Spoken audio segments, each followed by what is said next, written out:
OTT 산업, 언택트 시대에 빼놓을 수 없는 분야죠. 현재 최강자는 단연 넷플릭스인데요. 그에 대항할 플랫폼으로 디즈니 이야기가 요즘 많이 들리면서 디즈니 주식 어때? 어떨까? 물어보는 분들이 주위에 꽤 계시더라고요. 엘사부터 시작해서 자스민 공주, 알라딘까지 정말 어른부터 아이까지 많이 내게 사랑받는 회사 디즈니가 소리 없는 전쟁이 진행 중인 OTT 시장에서 신흥 강자 넷플릭스를 이길 수 있을지 저도 궁금해지더라고요. 오늘은 월트 디즈니 컴퍼니의 역사와 앞으로의 전망에 대해 알아보겠습니다. 월트 디즈니 컴퍼니는 월트 디즈니의 만화 영화에서 시작이 됐다는 거 다들 알고 계실 텐데요. 1923년 앨리스 코미디를 배급한 걸 시작으로 5년 뒤인 1928년 세계적인 캐릭터 미키 마우스를 주인공으로 한 영화 증기선 윌리를 세상에 선보입니다. 백설공주와 일곱 난쟁이도 디즈니 작품이었고요. 1955년에는 디즈니랜드를 개장합니다. 잘 나가는 듯 하던 디즈니는 1980년대에 들어서면서 실사 영화에 잇따른 실패 그리고 디즈니랜드 입장객 감소 등으로 인해서 1984년 창립 이래 최악의 재정난을 맞이하게 되죠. 이후 약 20년간 디즈니는 재정난을 극복하기 위해 여러 노력을 해봤지만 극복이 쉽지 않았습니다. 디즈니의 불투명한 성장이 지속되던 중 현재 디즈니를 세계 1위 미디어 기업으로 키웠다고 해도 과언이 아닌 핵심 인물이 등장합니다. 바로 CEO인 밥 아이거인데요. 그가 CEO로 부임한 이후 디즈니는 유명 영화 제작사들을 적극적으로 인수하는 전략으로 회사를 키워나갑니다. 2006년 픽사의 인수를 시작으로 2009년에는 마블을, 2012년에는 스타워즈 제작사인 루카스필름까지 인수를 하죠. 자, 이때부터 주가의 흐름도 본격적인 상승 곡선을 타기 시작합니다. 자, 그렇다면 월트 디즈니는 어떤 기업인가? 한 줄로 정리를 하면 스토리텔링을 기반으로 우수한 콘텐츠를 전 세계에 제공하는 걸 목표로 하는 미디어 기업이라고 할 수가 있겠네요. 시가총액은 347조로 미디어 기업 중 1위를 달리고 있고 크게 DTC, 스튜디오 엔터테인먼트, 미디어 네트워크, 테마파크 앤 익스피리언스의 4개 사업부로 나누어 운영되고 있습니다. 월트 디즈니의 코로나 이전까지의 주 매출원은요, 놀랍게도 웰컴 투 디즈니랜드, 테마파크 앤 익스피리언스와 스튜디오 엔터 사업부였죠. 디즈니는 사실 대표적인 컨택트주였던 겁니다. 코로나로 인해 40년 만에 첫 적자를 기록한 데 이어 다우존스가 2020년 초에 비해 주가의 20%가량이 주저앉았다고 지적한 이유 바로 여기에 있었습니다. 실제 2020년 11월 발표된 디즈니의 4분기 매출액을 보니까요. 1년 전과 비교했을 때 테마파크 앤 익스피리언스 분야의 매출이 3분의 1 정도로 감소를 했죠. 그러나 코로나19 백신 개발 소식으로 컨택트주의 회복에 대한 기대감이 오름과 동시에 이제는 디즈니의 주력 사업으로 떠오르고 있는 OTT 플랫폼 디즈니 플러스의 성장 가능성을 토대로 주가를 회복하고 현재는 상승세를 유지하고 있습니다. 특히 지난 11일 디즈니 투자자의 날에 구체적인 사업 비전과 목표를 발표하면서 주가가 약 14% 폭등을 했고요. 얼마 전 트럼프가 경기부양책에 서명을 하면서도 주가가 소폭 상승을 했습니다. DTC 그리고 미디어 네트워크 분야의 매출도 상승한 것을 확인할 수 있지만요. 그래도 아직 테마파크와 스튜디오 엔터 사업의 손실액을 확실히 채우지는 못하고 있습니다. 자, 이미 오를 만큼 오른 듯한 디즈니 주가. 그렇다면 앞으로 디즈니의 사업 계획과 중장기적 전망은 어떻게 될까요? 먼저 디즈니는 독자적인 OTT 서비스인 디즈니 플러스를 필두로 OTT 시장의 경쟁사들 중에서도 콘텐츠 제작에 가장 공격적으로 투자하고 있습니다. 디즈니 투자자의 날의 최고 재무 책임자 크리스틴 메카시는요, 향후 5년간은 영업이익상 적자를 감수하더라도 오리지널 콘텐츠 제작을 위한 투자를 늘릴 계획이라고 밝혔고요. 코로나 이전까지만 해도 탄탄한 테마파크와 스튜디오 엔터테인먼트 분야 매출을 DTC 사업에 쏟았는데요. 이제는 대규모 테마파크 건설 프로젝트를 중단하고 영화 스튜디오 사업까지 축소시켜가며 버는 돈을 조옥조 DTC 사업에 올인하고 있습니다. 최근에는 배당금 지급까지 중단시킬 만큼 콘텐츠 제작 경쟁이 심해지면서 넷플릭스처럼 디즈니도 당분간은 부채와 매출 부진을 피할 수 없을 것 같네요. 디즈니는 2021년 최대 손실을 찍고 2024년이 돼서야 수익성이 나타날 걸로 예측하고 있습니다.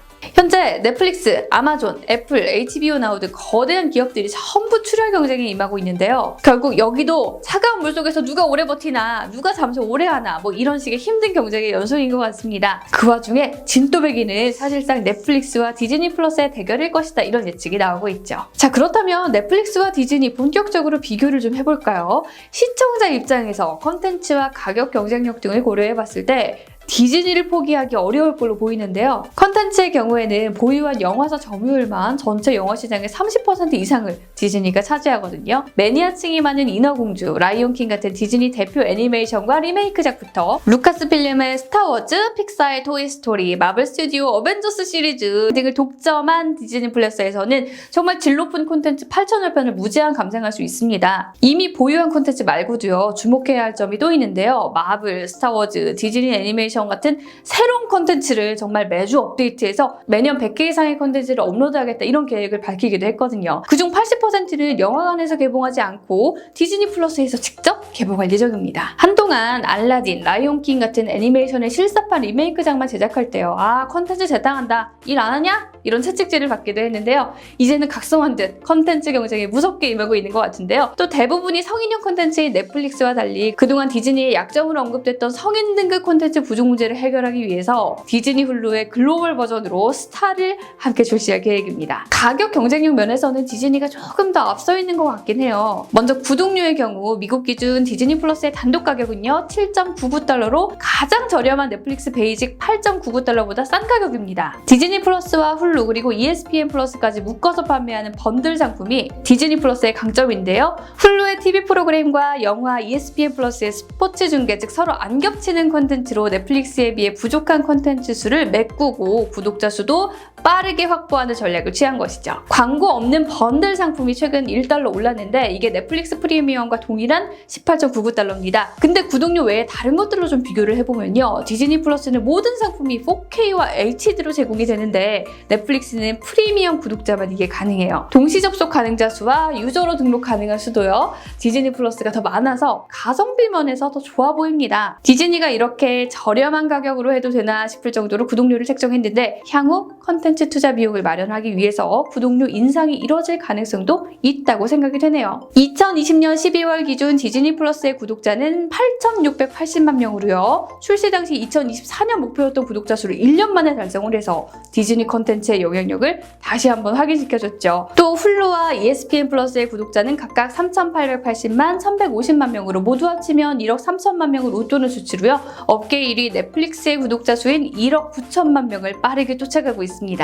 자, 이렇게 엄청난 성장성을 확인한 디즈니는 2024년까지 목표 구독자 수를 2억 3천만 명에서 2억 6천만 명으로 수정을 했는데요. 2024년 넷플릭스 예상 구독자 수가 2억 9천만 명에서 3억 1천만 명인 걸 보면 5년 뒤쯤엔 넷플릭스를 따라잡을 수 있지 않을까 생각도 듭니다. 자, 여기에 디즈니는 올해부터는 동유럽, 한국과 홍콩을 포함한 아시아 국가에 출시할 계획까지 발표를 했죠. 자, 여기서 또 넷플릭스와 비교를 안 해볼 수가 없습니다. 넷플릭스가 북미권 외에 다른 국가에서 성공적으로 안착할 수 있었던 이유는 지난번에도 말씀드렸지만 현지 사업자들과 손을 잡고 만든 현지 콘텐츠 덕분인데요. 디즈니 플러스는 이런 현지화 전략이 조금 부족한 게 약점이에요. 현재 진출해 있는 남미, 유럽 국가에서 현지 콘텐츠를 제작하고 있지만 그 비율이 5% 정도에 불과합니다. 물론 그 비중을 조금씩 늘리고 있긴 하지만요. 특히 한국 같은 경우 아직까지도 넷플릭스에서 국내 많이 본 콘텐츠 10개는 한국 드라마, 영화인 걸로 봐서 현지화 전략 없이는 넷플릭스의 구독자를 많이 빼앗아오지 못할 것 같습니다. 아직 한국 진출이 구체적으로 어떻게 이루어질지 밝혀지진 않았지만요.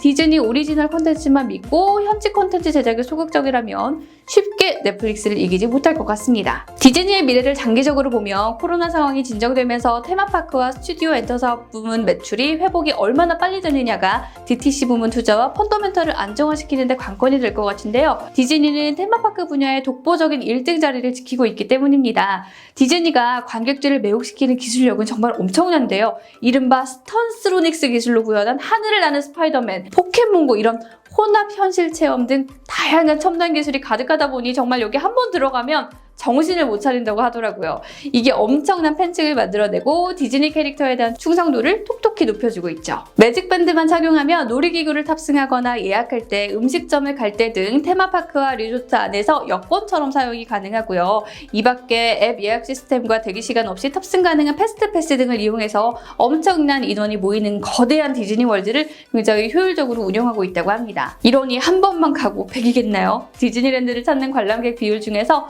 3배 재방문하는 손님이 대부분이라고 하더라고요. 작년 11월 중국 디즈니랜드 재개장이 됐을 땐 1시간 만에 일주일권 표가 매진될 정도였다고 하니까 디즈니랜드의 인기는 쉽게 가라앉지 않을 것 같습니다. 디즈니 플러스로 캐릭터 노출이 많아지고 디즈니 월드가 재개장하면요. 온라인과 오프라인의 시너지가 엄청날 걸로 예상이 되죠. 또 디즈니는 잘 만든 캐릭터 하나로 리조트, 테마파크, 장난감, 굿즈 등 정말 다양한 포맷으로 사업을 확장시키는 데 탁월하기 때문에 재개장했을 때의 부가가치는 엄청날 걸로 보입니다. 자, 현재 디즈니 주가가 사람들의 기대를 너무 반영한 나머지 실제 매출과 좀 괴리가 있다는 분석도 있긴 합니다. 아직까지는 DTC 사업 진출 초기 단계라서 출시 국가도 적고 넷플릭스에 비해 펀더멘털이 약하긴 하거든요. KB증권에 따르면 디즈니는 2018년 이후로 자기 자본이익률을 감소하는데 주가 순자산 비율은 증가하는 모습을 보이고 있습니다. 즉 자본금 대비 이익 상승보다 주가가 더 높게 올라가고 있다는 의미인데요. 지금 영업이익은 마이너스인데 주가는 엄청 치고 올라갔다는 거죠. 반면에 넷플릭스는 안정적인 ROE와 주가 순자산 비율 상승을 보이고 있습니다. 지금은 사실상 넷플릭스가 투자자 입장에서 더 안정적으로 보이겠지만 그래도 코로나 백신 접종이 본격화되고 있고 다시 컨텐츠 사업이 회복된다면 장기적으로 디즈니가 더 강력해질 건 분명합니다. JP모건, 골드만삭스, 모건스탠리 등 월가의 많은 투자은행들은 디즈니의 목표 주가를 올렸고요. 장기적으로 봤을 때도 긍정적인 평가를 내리고 있습니다. 결국 많은 콘텐츠 투자가 매출 회복이라는 지표로 나타나느냐, 여기에 성과가 달렸다고 볼 수가 있겠네요. 어떠신가요? 컨텐츠주의자 가치주의였던 디즈니가 언택트 성장주로 변모해가는 모습을 보고 계신데요. 시청자 입장에서는 넷플릭스와 기존 국내 OTT 서비스의 디즈니 플러스까지 선택지가 너무 넓어져서 머리가 지끈거릴 것 같습니다. 디즈니 플러스가 올해 국내 진출을 확정 지으면서 국내 서비스도 위기감을 엄청나게 느끼고 있는 만큼 OTT 시장의 경쟁 흐름은 계속해서 지켜봐야 할 것 같은데요. 컨텐츠 경쟁이 치열해지면서 또 다른 판도를 바꿀 새로운 플랫폼이 등장할 수도 있을 것 같고요. 인수합병으로 점점 경쟁자가 줄어들 수도 있겠죠. OTT의 최종 승자 누가 될지 그 결투는 아직 현재 진행형인 것 같습니다. 우리의 투자 고민도 현재 진행형이고요.